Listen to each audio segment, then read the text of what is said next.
Minnesota Fighting Vikings had a big-time, emotionally draining win Sunday against the Carolina Panthers to move to 5-6, keep their playoff hope dreams alive. And the problem is with wins like that is that instead of business as usual, all right, business trip, took care of things, got that win, check, move on to the next week, start on Wednesday, prepare, blah, blah, blah. It can hang with you longer than it should, right? And it can affect how a team prepares and even perceives the next opponent. Case in point, Minneapolis Miracle, divisional round game, big time emotions going on. And then it just led straight into 38-7 when the Eagles were by and large regarded as the worst team to ever have home field advantage in the playoffs, but it's whatever's, right? So the players even admitted that they didn't really focus until Thursday, which is the second day of install and practice that week, so that's less than ideal, right? So hopefully the Vikings will take those lessons to heart, and the Vikings are 5-6 right now. Cool, awesome, but again, the margin for error is that after that Dallas loss. You just gave that one away to an extremely terrible team. So extremely thin, Johan Santana ERA type thin, right. And the Jaguars, I mean, even though they've lost 10 games in a row after upsetting the Colts week 1, it's whatever. They are young, they are fun, they are a fast team as well, and the Vikings cannot overlook them at all.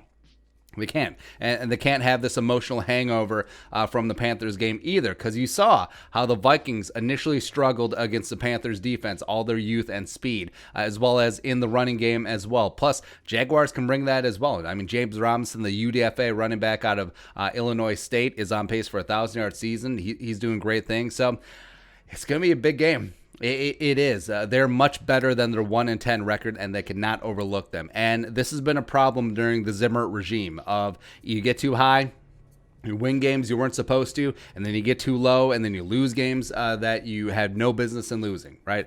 Managing the emotions of that locker room is the main job of a head coach. It might be the most important job, frankly, beyond X's and O's and game day management. So make sure that your locker room doesn't get too low after big-time losses, and as well, you're not getting too high, you're not feeling your oats after some big-time emotional wins either, right? And again, don't sleep on Jacksonville or they will end your season.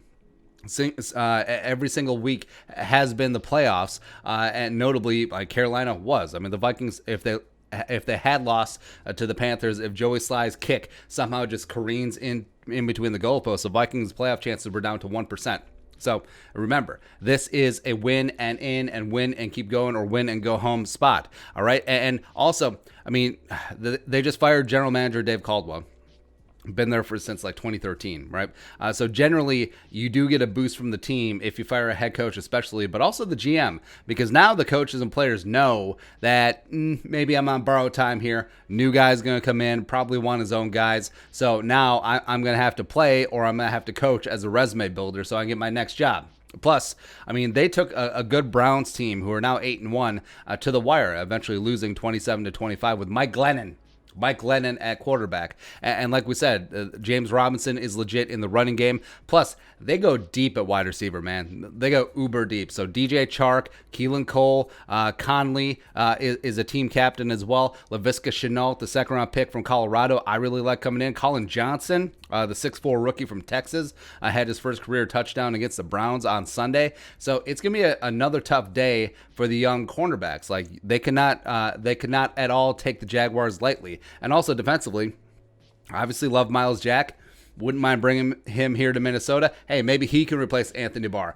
So then you can have Bruin, Bearcat. Sure. And also, a rookie cornerback C.J. Henderson is damn legit coming out of Florida. Clavon Chason from LSU is starting to get it together as well. Plus, Josh Allen is one of the best up-and-coming young edge rushers in the NFL. So they do have pieces all over the place. And frankly, I mean, the Jaguars GM job, it might be the best job because you look at the draft capital as well as you look at the young talent already on the roster. Plus, it looks like you're probably going to have the number 2 overall pick. So you're going to have your choice of quarterbacks not named Trevor Lawrence. And, baby, you got a stew going. Plus, you got a lot of things going on.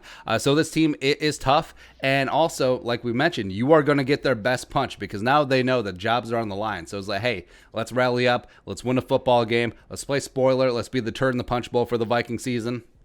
And obviously, love the win against the Panthers, and the Vikings could possibly move into the wild card if they win at Tampa, if they take care of business. But if they don't do that against the Jaguars, if they take them lightly, if they sleep on them a little bit, and then Jaguars come in and put the bang thing on the Vikings, which you saw could easily happen in the Carolina game, it will mean nothing. Everything will be meaningless. Everything is cake, right? So either way, don't sleep on the Jaguars. Be ready for a ball game because it's going to be one. That's right. But your thoughts, not sleeping on the Jaguars, let us know in the comment section below. Subscribe for daily Vikings takes. Want to support that work, post on the Venmo. But until next time, Skol, production value.